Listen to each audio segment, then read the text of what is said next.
अस्सलाम वालेकुम दोस्तों। लो जी दोस्तों, कबूतर फड़े तो मैं शो कराई। जानवर देखो कैसे बहुत ही प्रवासी कबूतर है, उड्डण वाला बड़ा ही अच्छा कबूतर।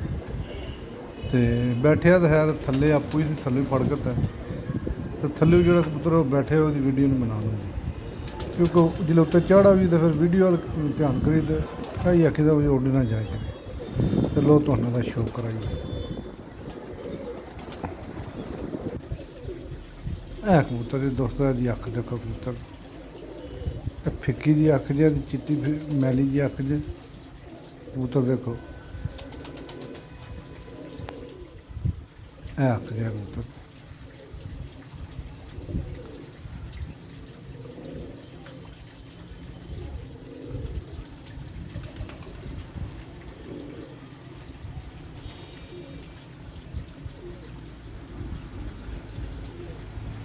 है दूसरी अख जे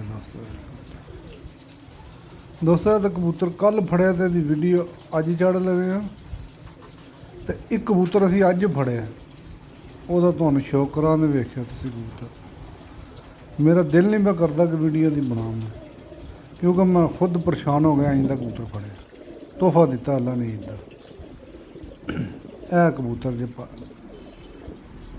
पर जे जानवर फटदे थोड़े पार डिंगे हो गए ने, ये कर लैने ठीक।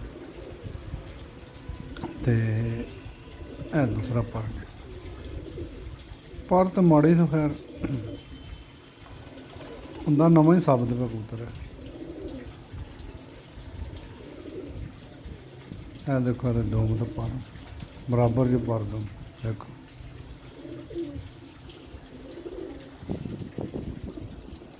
ये कड़ी बीज है, एक नंबर कड़ी बीज है। तो यह पंजे जे, तो कलर भी लगे जन थले, यह कलर लगे है कलर।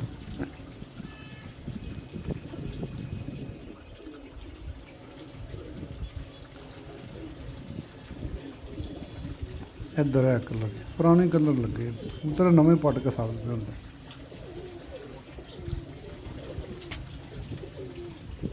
यह पूरा व्यू जो कबूतर का दोस्तों। यह कबूतर तो तुम बहाना, पर जो कबूतर मैं अज फड़िया मैं सोच रहा कि वीडियो लावा या ना लावा। यकीन कर लो कि इंज का जानवर है, अल्लाह ने ईद का तोहफा ही दिता है। तो कोशिश मैं करा ना कल वीडियो की मैं बना के लावा, पर कबूतर देखियो उड्डण वाला नहीं है, जोड़ियां वाला कबूतर लगा।